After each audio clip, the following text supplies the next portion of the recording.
em verdade, temporada de água não passa. A água eigenlijk de começa. Temporada de orkan, mas bisa está passando. Vai ter o fim de novembro. Nós estamos tiki suerte aqui, nós não há hope e vida de temporada de orkan ainda. Pero a água que está começar eigenlijk temporada mas com mais água está cai top. Então,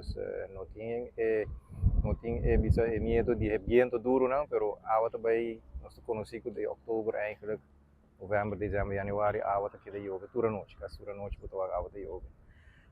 Pero por mim que sabe que acaba nós está com constatar que tem gente criadeiro na torre do bairro. Nós está encontrar hopi taira, hopi bari e ham chico água.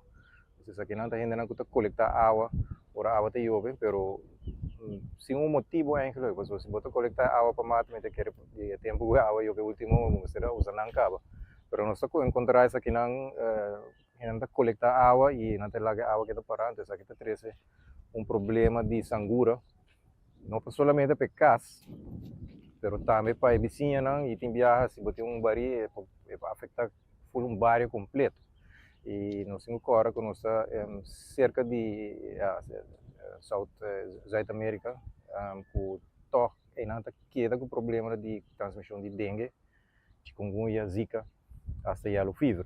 Então nós mesmo queda alerta para desasir de água não que parar onde casa. Então nós encontramos aqui hopi e a água com água daí começa a chover mais frequente.